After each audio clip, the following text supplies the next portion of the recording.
नमस्कार दोस्तों, साथियों। आज 15 अगस्त है। आप सबको बहुत बहुत बधाइयाँ। लेकिन किसी भी चीज़ की खुशी हर किसी के नसीब में नहीं होती है। जो लोग पुरुष आयोग की मांग में जंतर मंतर पे बैठे हैं या उनके संपर्क में आने वाले उनके जान पहचान के लोग जो कि अपने परिवार के कलह के कारण बहुत परेशान है, उनको शायद ये लगे कि 15 अगस्त की खुशी तो तब हो जब उनकी डिमांड पर पुरुष आयोग बनने का सरकार वादा करे, पुरुषों को अधिकार दे, नारी और पुरुष दोनों भेदभाव के बिना अपने अपने दुखड़े रो सकें और न्याय पा सकें। वो ये चाहते हैं कि कोई न्यूट्रल ला हो जिसपे कि किसी की फेवर ना की जाए, बस अपराध को अपराध की श्रेणी में रखकर उसकी सज़ा होनी चाहिए। देखिए, पुरुषों को फांसी होती है तो कई बार महिलाओं को भी हुई है, ठीक है, क्योंकि अब कोई नाबालिग बच्चा है, वो ऐसा जघन्य अपराध करता है जो कि कोई मैच्योर आदमी, वयस्क आदमी से कानून उम्मीद करता है, तो उस बच्चे को सुधार गृह में भेजा जाता है। लेकिन सुधार गृह में उसकी एक पाठशाला शुरू हो जाती है। यदि उसे जेल में डाला जाता है, वहाँ भी उसकी पाठशाला शुरू हो जाती है। वो अपराध के कई कई नए फंडे सीखता है और शातिर दिमाग लोगों के संपर्क में आने से वो शातिर तरीके से छूटने के बाद अपने कार्य में कामयाब होता है। कानून ऐसे होने चाहिए जो सबके लिए बराबर हो। ये नहीं है कि आरोप कोई झूठा लगाए और उसी का पक्षधर कानून हो जाए और जो झूठा फंसाया जा रहा है उसकी सुने ही ना। ये होती है तानाशाही कि किसी की ना सुनना, बस अपनी करना। तो इस चीज़ का मौका नहीं आना चाहिए। आप जो इस वीडियो को देख रहे हैं, चाहे इस समस्या से ग्रसित हैं या नहीं, लेकिन आपके मन में पुरुष आयोग के प्रति एक सहानुभूति है। यदि आप जंतर मंतर पे कभी विज़िट करें तो आप देखेंगे कि वहाँ महिलाएं भी हैं और पुरुष भी हैं, क्योंकि वो एक ही डिमांड के कारण आए हैं। एक बड़ी समस्या दोनों को अपने चंगुल में ले चुकी है। आजकल महिलाओं की सुरक्षा में बने कानूनों का बहुत सी स्त्रियां मिस यूज़ करती हैं, गलत यूज़ करती हैं और इसकी वजह से पुरुष आत्महत्या तक करने को मजबूर हो जाते हैं। जब प्रताड़ना के केस पुलिस के सामने आए या कोर्ट के सामने, तो यह देखा जाना चाहिए कि दबाव कौन डाल रहा था। दबाव स्त्री या पत्नी डाल रही थी या पति या पुरुष डाल रहे थे, दोनों में से कौन दबाव डाल रहे थे। क्योंकि दबाव जब होता है तो अगला मजबूर होके उसको कुछ ना कुछ ऐसा करना चाहता है जो वो नहीं करना चाहता, जिसके प्रति उसे कुछ अच्छा नहीं लगता, वो काम भी उसको दबाव में आके करना पड़ता है। अब कोई कहे कि तुम्हारी नौकरी चली जाएगी, तुम ऐसा करो, तो वो नौकरी बचाने के लिए ऐसा करेगा। अब कोई स्त्री दोष लगा देती है छेड़छाड़ का या रेप का, और मुआवजा मांगती है, पैसा मांगती है, तो पुरुष को उस दबाव में आके उसे पैसा देना पड़ेगा, क्योंकि उसकी धमकी है कि वो समाज में फैला देगी, वीडियो फैला देगी सोशल मीडिया में, और कोर्ट में केस करके पूरे परिवार सहित उसको जेल भिजवा देगी। इस कारण पुरुष उसकी मांग पूरी कर देते हैं।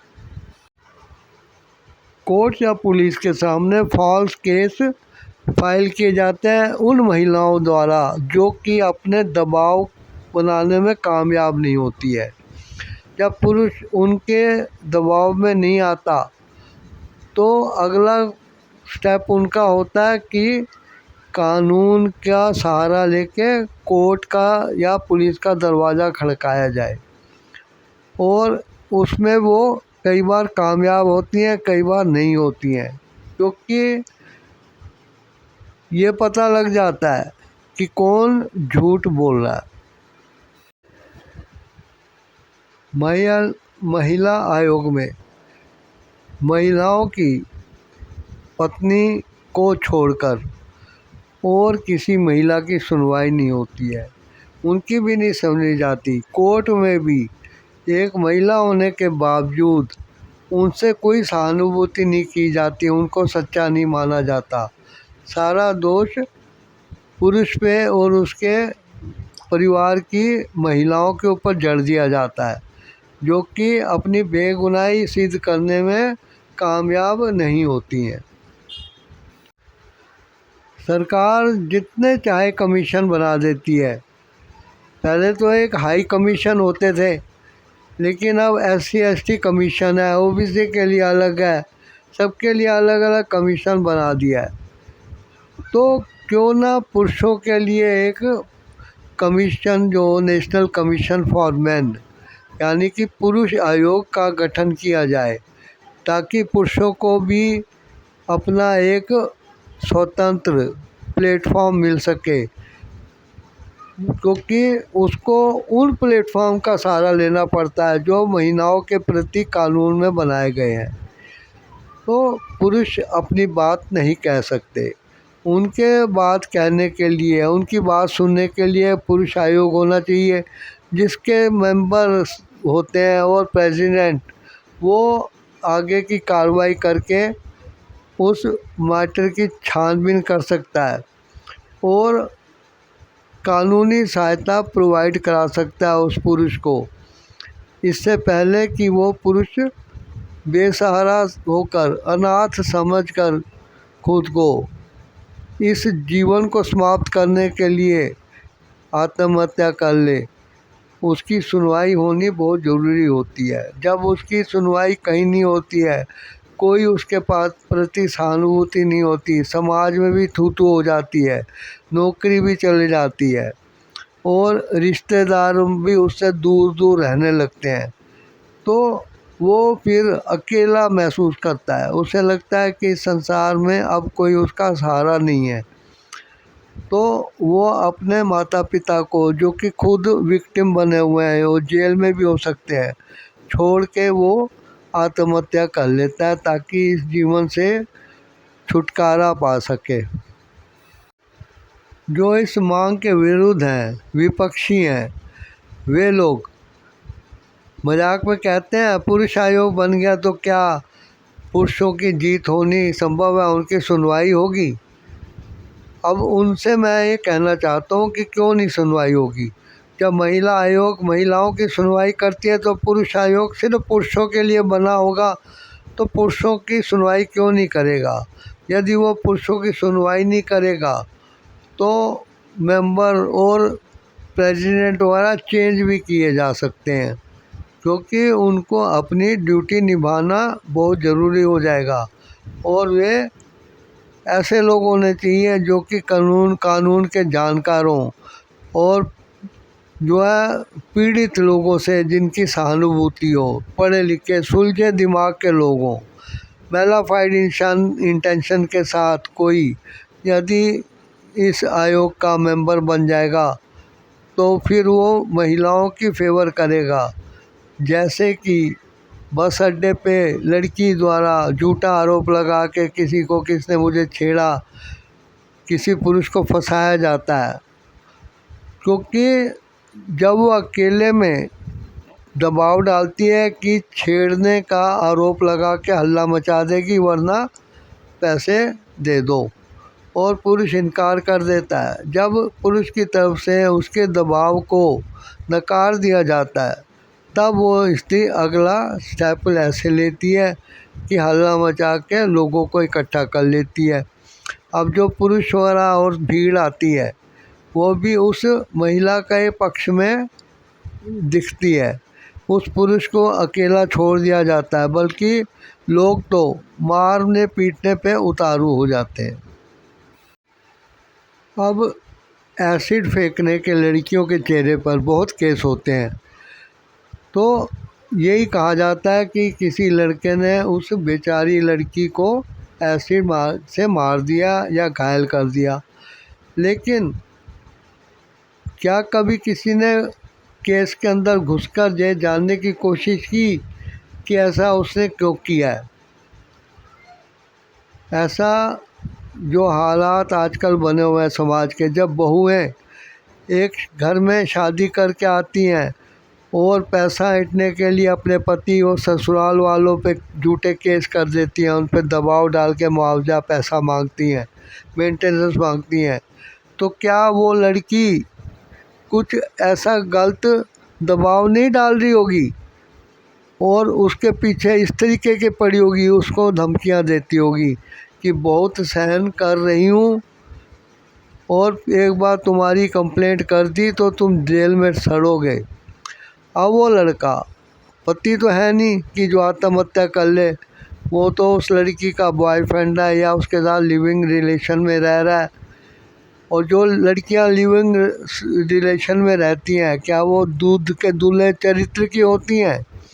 हर कोई लड़की ऐसे नहीं रह सकती है। वही रह सकती है जो कि एक महिला और पुरुष के बीच में जो सेक्स की डिमांड होती है उसकी पूर्ति के लिए वो इकट्ठे रहती है, ताकि उसका खर्चा पानी भी चलता रहे और वो पत्नी के पूरे सुख, घर के सुख अधिकार भोगती रहे।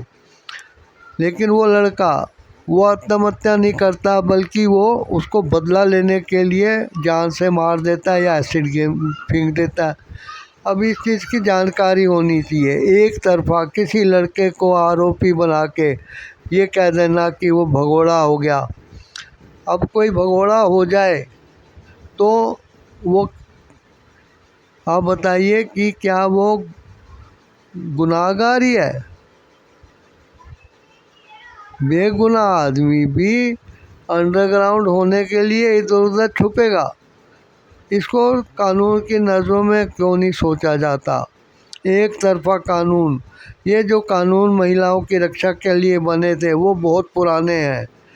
अब उसको बनने सदियां बीत गई हैं, हालात चेंज हो गया है, सामाजिक स्थिति, लैंगिक स्थिति, पढ़ाई की स्थिति सब चेंज हो गई है। आर्थिक स्वतंत्रता लड़कियों में भी और लड़कों में भी है। लड़कियों में भी पैसे का लालच होता है और लड़कों में भी होता है, लेकिन लड़के पैसा ऐंठने के लिए कभी किसी को गलतफहमी में डाल के उसके साथ विवाह के रिश्ते में नहीं बनते हैं कि वो अपने ससुराल से कार और चीज़ें, फ्लैट वगैरह दहेज में लेंगे। लेकिन जो लड़कियां हैं वे इसी मकसद से कई बार शादी के रिश्ते में बनती हैं। आशा करता हूँ इस समस्या का हल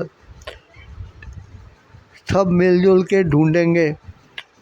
आपके क्या विचार हैं मुझे कमेंट द्वारा ज़रूर बताइएगा। इस वीडियो को लाइक, शेयर, कमेंट करिएगा और यदि इस चैनल पे नए हैं और सब्सक्राइब नहीं किया तो कृपया इसको सपोर्ट कीजिए और भागीदार बनिए एक उचित डिमांड की पूर्ति के लिए। थैंक्स। मिलते हैं अगले टॉपिक में।